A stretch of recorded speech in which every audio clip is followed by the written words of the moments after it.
Kenapa Farah? Ambil live ambil live. Hari ni Farah ganti saya ambil live video bonda Saya nak train Farah lah sebab nanti senang kan dia bersalin. Okey. Tengok ni, Nana tengah tengok IG Puan Yati Sendayu Tinggi. Siapa kenal? Siapa kenal Puan Yati? Tengah baca lah kan dia punya caption kat sini. Dia kata apa tau, ayat mak yang memang cukup power dan menusuk kalbu untuk saya hadam. Dalam rumah ni yang berduit ialah aku seorang. Macam tu bonda kata, garangnya. Okey, korang anak-anak tak ada apa-apa, jangan perasan. Okey, nak lebih-lebih usaha kena ada. Kalau takut pemalas, menghabiskan harta je. Nanti kalau aku mati, aku wakafkan semua harta aku. Senang.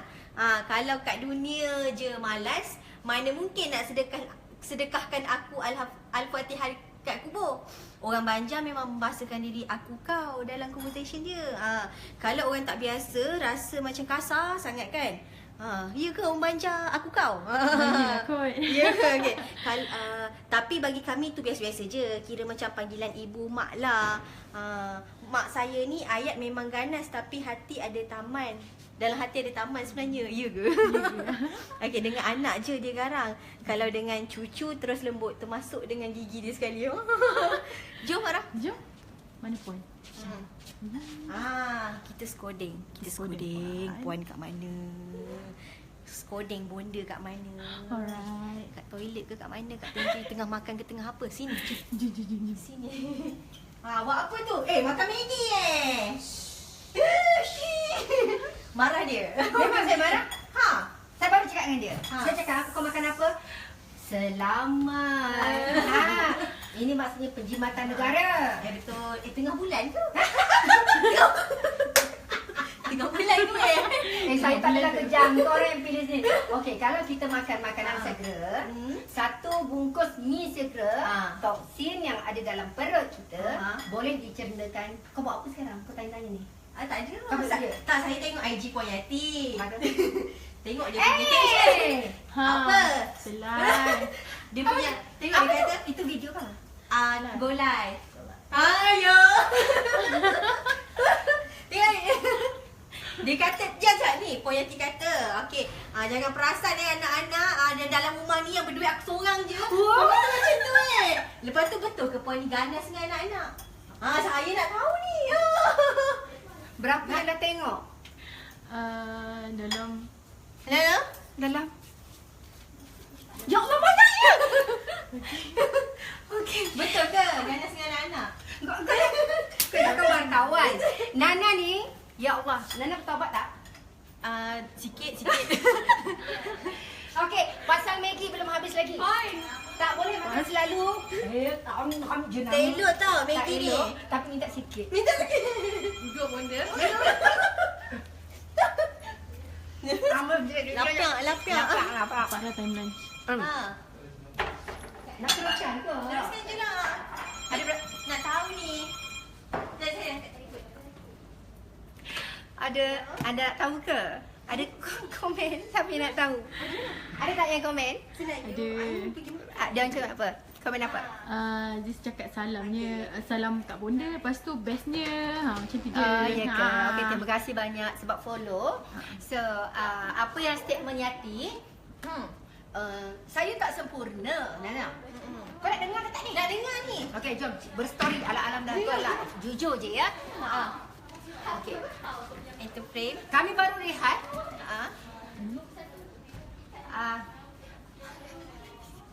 Okey. Bising. Dalam bising. Okey, sini. Okey. Apa yang dah alang-alangnya Yati buat statement macam tu bukan berbala. Okey, macam ni. Semua manusia yang dinamakan ibu ni, dia punya sayang dia lain macam. Maksudnya mati pun sanggup. Itu saya. Tetapi saya ni tak luahkan perkataan sayang ke anak, jaga anak, sayang anakku, manja anakku. Tak.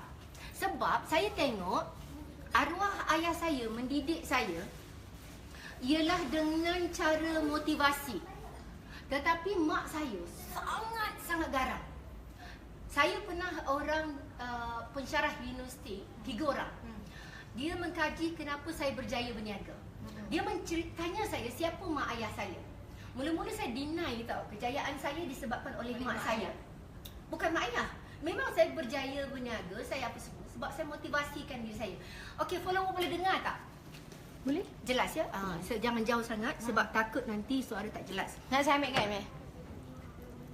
Tapi Nana tak apa Nana. Apa Okey, bila mak saya ni, mak saya seorang yang sangat negatif tentang bisnes. Arwah ayah saya seorang yang sangat bermotivasi dan sangat jujur, Islamik, peribadi dia tip-top sebagai lelaki. Okey, 2 karakter ni yang sebenarnya mempengaruhi saya untuk menjadi seorang usahawan. Bila yang saya sedar ialah macam mana ayah saya seorang yang berpendidikan tinggi dalam agama tetapi susah cari kerja sebab zaman dulu, kemudian nak sara adik-beradik dia sebab dia anak yatim yang menjaga 6-7 orang adik-beradik. Okey, mak saya anak orang kaya. 2 attitude yang berbeza, seorang yang struggle, seorang lagi yang down kan pasal bisnes. Okey, jadi karakter mak saya tengok bila saya kahwin, saya susah, saya miskin. Bila miskin, saya seorang diri. Saya mengharapkan siapa yang baca blog saya Dugaan Nur Aini. Okey, Dugaan Nur Aini menceritakan tentang semangat juang saya. Bukan saya tak perlu glamour sebenarnya. Saya perlu menghidupkan jiwa wanita-wanita lain yang jadi usahawan. Sebab tu saya punya wawasan ialah anak saya macam ni. Dan bila umur saya 40, saya kata saya nak hijrah kepada Islam. Betul-betul jiwa saya, perasaan saya tak ada hati macam nak saya nak kaya seorang. Tak. Saya mesti nak buat baik. Macam mana? Okey, saya dah selesa tak? Okey, saya selesa. Bila saya bagi motivasi tentang bisnes, mana-mana talk, saya akan menceritakan benda tu kadang-kadang macam nampak macam buka kelemahan sendiri. Tapi pada saya tak kisahlah, niat saya Allah tahu. Sebab kalau saya tak cerita kisah benar, macam mana saya boleh mencongkel semangat orang lain untuk berjaya dan niat untuk jihad ekonomi. Bila ekonomi bagus, perempuan akan lebih bersemangat. Dia boleh hilangkan dia punya minda sakit tu kepada rasa semangat untuk membangunkan anak. Perempuan ni berjaya sebab apa? Sebab anak. Sebab anak. Kenapa? Kalau tidak, tak pepatah Melayu mengatakan tangan yang menghayun buayan mampu menggoncang dunia. Perempuan yang akan lemah dek sayang. Sayang laki, sayang anak, sampai dia lupa diri dia bagi semua sebab sayang dan mengharap balasan kasih sayang. Dan sampai dia lupa nak protect diri. Okey, apa saya educate ke anak saya adalah keseimbangan daripada mak dengan ayah saya. Kenapa saya didik anak saya? Bila saya bercakap, contoh, anak saya kan, dia nak belanja mewah. Okey, Yati ni dia dengar kata sikit. Sebab tu sampai sekarang pun jaranglah saya berbalah dengan dia. Tapi saya cakap ayat saya memang power. Ayat tu kasar. Senang je. Saya nak tengok anak saya ni tulen atau tak jadi anak saya. Ramai tak orang tengok? Ramai Puan. Berapa? 800. Okey. Tulen tak dia sebenarnya? Kalau dia tulen, dia takkan benci saya. Dia akan nampak benda tu positif. Dan untuk menjadikan anak yang positif, sangat susah. Orang kata mendidik, saya punya prinsip dalam bisnes, Nana. You deal dengan bangunan, sangat mudah. Sebab kita boleh ubah sebab benda tu mati. Bila you deal dengan nyawa, you deal dengan manusia, benda hidup, sangat susah. Sama ada dia mati, sama ada kita beli binatang atau bela anak. Sebab bila kita kahwin, kita boleh cerai, Nana. Bukan saya suruh orang bercerai, saya cerita saya punya prinsip. Tapi kita dengan anak, buruk anak, kita terpaksa terima dia sebab itu anak kita. Orang cakap buruk, anak siapa? Anak kita. Anak saya. Orang cakap baik, anak siapa? Anak saya. Tapi kalau orang cakap, contoh bila saya kata, kau jangan perasan ya, saya kata, dia nak bergaya mewah katakan. Jangan perasan ya, yang kat rumah ni yang kerja, saya seorang je, Nana. Saya seorang je. Jadi kalau dia nak bermewah-mewah dengan kekayaan dunia, dengan megah dengan apa ada, saya nak mereka belajar rendah diri. Sebab tu saya hantar anak saya, Nana. Bila cuti sekolah, saya hantar kat mana? Memang saya mak yang gila, saya ngaku. Bukan saya tak kata saya baik, Nana. Sebab saya belajar dari benda yang sakit. Saya mengajar anak saya ialah universiti kehidupan. Kenapa? Universiti kehidupan tidak mengajar manusia angkuh. Tak mengajar orang untuk tak mengajar manusia untuk kepentingan diri. Contoh macam ni, Nana.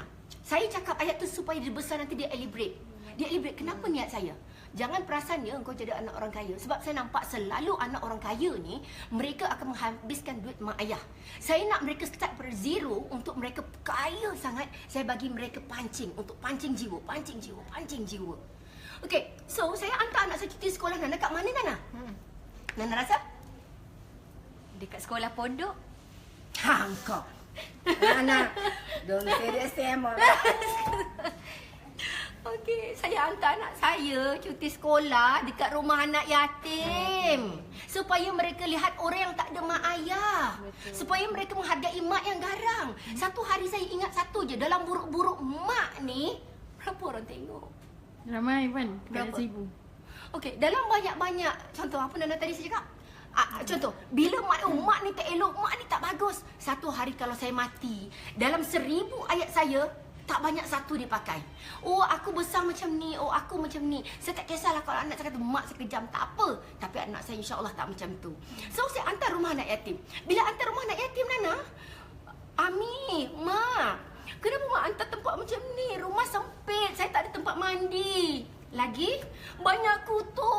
Lagi, baju koyak. Orang-orang kenapa semua kotor? Jadi orang kotor tu hina, orang miskin tu hina. Kamu rasa kamu kaya? Kita singgahlah. Dungko tak rasa zaman mak miskin. Untuk nerapkan anak saya kepada zaman saya susah, mereka tak boleh feeling. Sebab mereka tak duduk dekat hutan. Mereka tak ada nilai macam nak nyuap makan satu hari tu bernilainya masuk mulut untuk orang miskin. So, pada saya, bila anak saya kata, kau jangan perasannya. Tapi ayat tu ayat kasar. Esok saya elaborate, saya suntik lagi sikit. Esok saya suntik lagi sikit. Kenapa? Okey, baru anak saya faham. Sebab kalau dia megah dengan apa yang dia ada, nanti dia tua dia rosak. Betul? Ya. Sebab untuk menjadi usahawan, sebab ayah saya selalu pesan dekat saya. Dia kata, Ita, dia cakap, bila kamu menjadi seorang, ya, kamu tengok tak bangsa Cina tu bagus, sekian-sekian. Walaupun dia kafir, semangat dia kamu ambil. Jadi macam mana saya nak bagi anak saya? Anak saya tak semua diacu dengan dia genetik macam ni, Nana. Ayah saya seorang yang sangat bersemangat usahawan. Mak saya tak minat berniaga.